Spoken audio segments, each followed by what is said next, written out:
I wanted to say I am sorry for the loss of your son. I did not know how old he was. I thought he was a little bit younger than I am, and I did not know if he was armed or not. Nothing further, Your Honor. And I'm sorry, sir, you're not really addressing that to the court. You're doing it here to the victim's family. Is that correct? They are here in the court, yes. I understand, but I thought you were going to address Your Honor, Ms. Judge Lester, not. So that's really addressed to the family and where the media happens to be, correct, Mr. Zimmerman? No, to the mother and the father. Okay. And tell me, after you committed this crime and you spoke to the police, did you ever make that statement to the police, sir? That you were sorry for what you've done or they're lost? No, sir. You never stated that, did you? I don't remember what I said. I believe I did say that. You told that to the police? In one of the statements, I said that I felt sorry for the family. You did? Yes, sir. So that would be recorded because all those conversations were recorded, right? Yes, sir. Okay. And you're sure you said that? I'm fairly certain. Okay. And so which officer did you tell that to? You gave 5 statements, I believe, total. Yes, sir. I'm sorry. All the names blend together. Okay. And do you remember if it was a male or a female? There were both males and females. At the time you made that statement that you were sorry? Yes, sir. And let me make sure the record's clear. You stated exactly what to those detectives? I don't remember exactly what verbatim. Okay. But you're saying you expressed that concern for the loss of Mr. Martin, or that you had shot Mr. Martin, that you actually felt sorry for him? I felt sorry that they lost their child, yes. And so you told detectives that you wanted them to convey that to the parents? I don't know if they were detectives or not. Officers, I apologize. I didn't know if they were going to convey it or not. I just made the statement. Okay. And then you said that you called them up or you left a message for them to tell them that?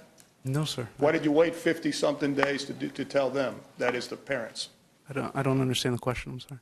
Why did you wait so long to tell Mr. Martin and the victim's mother, the father and mother, why did you wait so long to tell them? I was told not to communicate with them. Okay. So even through your attorney, you didn't ask to do it right away? Your former attorneys or anything? I did ask them to express that to them, and they said that they were going to.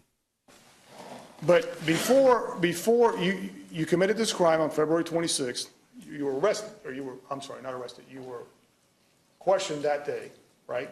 February 26th. That evening and into the 27th. And then the following morning, is that correct? Yes, sir. And then the following evening too? Yes, sir. Okay. Would you be fair to say you were questioned about 4 or 5 times? I remember giving 3 statements, yes, sir. And isn't it true that in some of those statements, when you were confronted about your inconsistencies, you started saying, I don't remember? Outside the scope of direct examination, I would object, Your Honor. We'll give them a little bit of leeway, not a whole lot, but a little bit here, okay? Isn't it true that when you were questioned and you were questioned about the contradictions in your statements, that the police didn't believe it, you would say, I don't remember? I'm going to grant his motion at this time. Thank you, Your Honor. Would you agree that you changed your story as it went along? Absolutely not. Okay. Now, sir, you had a phone when at some point, and you agreed to turn over that phone to the police so they could make a copy of what was in there, right? Yes, sir. Okay. And in that phone, did you receive or send text messages, sir? Yes, sir. Okay. Did you ever make any reference to a reverend? Object, Your Honor, outside the scope of direct. Sustained. Did you ever make any reference to Mr. Martin, the father of Mr. Sustained. of the victim? I'm getting a little bit far away. I apologize, Your Honor. My question is, he was asked in terms of apology to the family, and I'd like to be able to address that if I could. I think you can classify it as whether or not he asked the apology. I don't want to get into other areas. Yes, sir. Thank you. My question is, Mr. Zimmerman, do you recall sending a message or to someone, an email about referring to the victim's father? No, sir, I don't.